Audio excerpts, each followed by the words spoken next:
The Petty Cash Motorsports machine. From Shelton, Connecticut, it is Andrew Molleur, car 85. And I've known Tick Mike and Tyler and Ginny for a really long time. They were actually one of my first sponsors on my modified. So about a year ago, we got the call that I was going to be the driver, and it's been on ever since. Give the track a new champion for the first time in a couple of years, so I wanted to be that guy that was able to go out and win the championship and dethrone the 81, who had been so consistent the last 3 years. Here comes Andrew Molleur up to third, car number 85. Where he has been much of the season in feature competition. That's why he's the championship point leader. I mean, it was kind of bittersweet, right? Because we had a couple of close calls where we probably could have won the race if I was a little more aggressive. If you can't win, then you want to be consistent and try and finish inside the top 5. I mean, that goes to show how good this team is, how good our equipment is, how good our crew is, how good JJ is. Mark got in trouble, goes around, had a little bit of a help from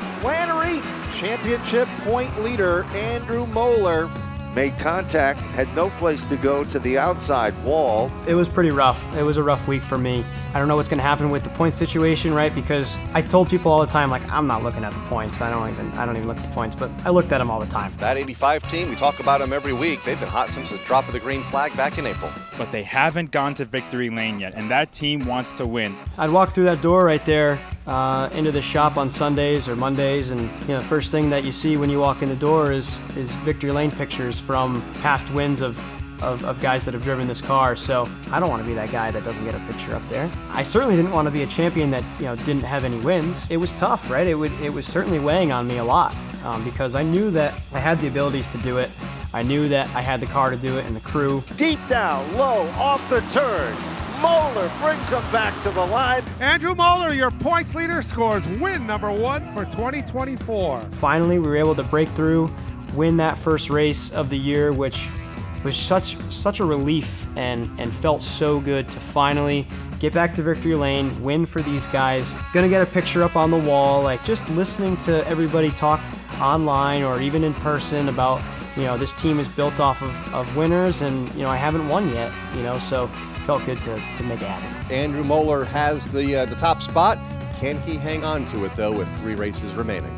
He cannot afford nights like last Friday. Correct. Where he finished 11th and Mike Christopher Jr. went 14th to 3rd. It was pretty rough, to be honest. We kind of went from a middle to a high after winning and a low again, right? And the 82 was really good, and we just weren't. We struggled. Go back to work and figure out how to get this car to go from being a 9th place car to back to being a winning car. Here's David's strongest part of the racetrack when he can reel him in.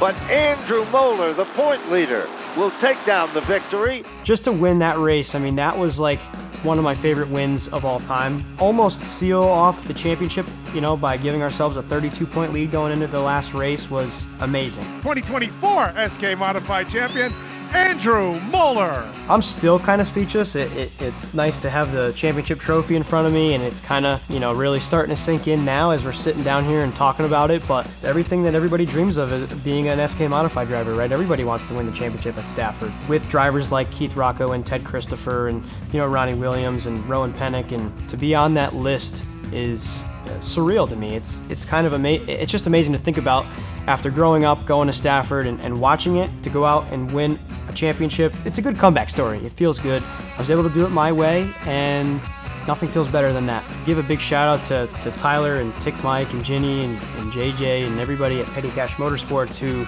took a chance on me and believed in me and gave me the opportunity in this car. And I got to thank my guys as well, because the guys that work on my own car, Tom and Joe and my dad and Barry, they're a part of this team too. Of course, my dad. I wouldn't be sitting here with this trophy in this race car. I wouldn't be a race car driver in general, right? I mean, because of him, I'm able to do the things that I'm able to do on the racetrack and off our awesome sponsors as well too, right? I mean, racechoice.com is where I work. Bud's Truck and Diesel Service, who has been a part of my racing career for a long time. Napraco, Waddell Communications, JM Monosano Auto Body, Papa Al's, Captain's Corner Deli. There are just so many to thank and so many that are a part of this racing career. But our plans is to add another one of these. We'll try again in April and try and do a repeat.